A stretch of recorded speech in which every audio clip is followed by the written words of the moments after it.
Okay, this is part 2, and I think the way it's panning out is going to have to go into 4 parts. So, part 2. Now then, all these hospital appointments are quite costly in terms of travelling. The Milton Keynes appointments I get a taxi to. It saves the bother of trying to park, plus you never know if you'll be able to drive afterwards anyway. It's about a tenner for a round trip. For the Oxford appointments, I use NHS transport, which if you meet the requirements and qualify, is free. Sometimes it's a private local volunteer driver using their own car. They get fuel expenses. Or sometimes one of the larger NHS ambulance type vans driven by the NHS staff. As February marched on, I continued to have an iffy stomach. Quite unsettling when on a long journey to Oxford, so as well as painkillers, I was now taking stuff to stop me shitting myself. The 1st of March, and because of snow, the appointment at Churchill Hospital to see the stoma nurse is cancelled. An appointment at John Radcliffe Hospital, Oxford, on the 5th is also cancelled. No idea why. 7th of March, I had an appointment at Churchill Hospital for a heart test on an exercise bike. Sitting on a bike pedalling whilst having a tumour up your arse is quite painful. Apparently they deduced from this that I have an irregular heartbeat. Did I know? No. From there, down the corridor for a pre-op assessment. Must mean the operation is imminent. Back home and still have an upset stomach and a very sore arse. 5 days later, an appointment to see a bowel surgeon at Halton Hospital, Oxford. A few questions, finger up the bum, again. And then I'm asked, have I had an MRI scan of the liver? Fuck knows. Some more delays. There may be something with the liver, there might not. Either way, they need to do the operation soon. Yes, sooner rather than later, please. Then home. All these appointments start to take their toll. I've not been feeling that good anyway, what with a painful pissing, a dodgy stomach, a sore arse. I've been going back to bed in the afternoons to take the pressure off my arse. Hardly a quality of life. I just wish they'd get on with it. Back to Churchill Hospital about 10 days later for an appointment with a stoma nurse. I explained that all this waiting and delays are very stressful. I've lost nearly a stone in weight. And at this rate, by the time they get round to doing an operation, there'll be nothing left of me to operate on. A few letters waiting when I get home. More appointments, a PET CT scan and an MRI scan. PET CT scan on the 23rd was cancelled because the hospital transport turned up late. The PET CT scan is rebooked for the 23rd, 27th. Cancelled again because the hospital transport didn't turn up. This is all very stressful. It's bad enough having cancer without all this fucking about. My GP arranges for me to see a Macmillan nurse at Milton Keynes Hospital. It was good to get a few things off my chest, and she was appalled at how long things had been taking. But that's it. No magic wand to wave, unfortunately. We're now in April 4th, Wednesday, and an admission to theatre at Churchill Hospital for a stoma operation. This means I'll be shitting in a bag and hopefully get some sort of life back whilst waiting for the main cancer operation. This has come about because I'd complained about all the delays, the stress it was causing, and that if they didn't do something soon, I would. Roughly a 2-hour operation. Back in the ward, I'm on painkillers, morphine, and I've got another catheter up the jap's eye. Stoma is done, and I have a colostomy bag to shit in. No solid stuff yet though, just a brown liquid. At the moment the bag changing is sorted by the stoma nurses, but it is something I will have to master myself later. Things are very painful though, thank goodness for morphine.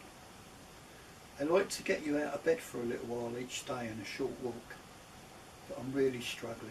It's just too painful. After a few days I managed some short walks. They keep telling me they're pleased with my progress. It doesn't feel very much like progress to me. 4 days later the catheter is removed very carefully by a young nurse and not so painful as before. So now I piss in a bottle, as I can't leap out of bed to go to the toilet just yet. Plus they like to monitor how much urine you're passing. I'm getting in and out of bed a bit though, but very slowly. Started to have anti-blood clotting injections too. Not good with needles and injections. They tell me they will arrange for a nurse to visit my home to give them to me. You have to have them for 28 days. I'd be a useless drug addict. Monday, 9th of April. I'm told they won't send me home until they are satisfied that I can change my bag on my own. Midday I'm wheeled off for an MRI scan and then a CT PET scan. Back in the ward just after 4 PM, feeling very tired and battered. Slept well. In the morning when I go for a piss, there's some blood at first and quite painful. Shitting in the bag, there is nothing solid yet, just a runny brown liquid. A couple of days later I managed to change a bag on my own. I feel like I'm getting pressured into going home soon though, despite me telling them I'm not confident yet changing the bags. Things came to a bit of a head over the weekend. Some of the doctors saying I'm ready to go home and saying I'm saying I've only changed a couple of bags. Fuck it, I'll go home on Monday. I'll pack my bag. Bleeding from my arse a bit. I told this is quite normal. Be okay in a few days. Finally got to go home Monday 16th of April. A nurse turns up next day to give me my injection. Grumpy cow. Says I'll have to do these myself soon. A couple of different nurses come over the next couple of days and then they stop coming. I try a couple of times to do it myself, but when I cause my leg to bleed I decide fuck it, no more, I'll take my chances. Appointment at Milton Keynes Hospital to see a specialist who explains about chemo and radiotherapy they want me to have at Oxford soon. Pre-op appointment is arranged for Monday at Churchill Hospital. My arse is still bleeding, but I keep being told whenever I mention it that it's quite normal. It will stop soon. I wish it would. Monday 23rd of April. I was told about the chemo and radio sessions to be done at Churchill Hospital, the potential side effects, and it would be for 5 weeks, Monday to Friday. The radiotherapy takes about 10 to 15 minutes, painless, and then I'm took home. The chemo I take as tablets twice a day at home. Nothing at weekends, and then we do it all again on the Monday. That's the next month sorted then. After the interviews I'm taken to have a CT scan and some blood tests, then home. Whilst all this cancer stuff is going on, my GP has recommended that I have a course of vitamin B12 injections. I'm also on iron tablets 3 a day. At times I get the feeling that my body's saying fuck it, I've had enough. Still bleeding from my arse, uncomfortable to sit for too long, and even when I lay down. Tuesday, May the 1st. Got a letter for what appears to be a duplicate MRI scan at Milton Keynes Hospital in a few days. I already have one booked at Churchill Hospital for the same day, along with other appointments, so I cancelled the MK scan. It seems to me the two hospitals don't liaise with each other very well at times, and I'm left in the middle to sort things out. Feel very tired, no energy, and bleeding from the arse still.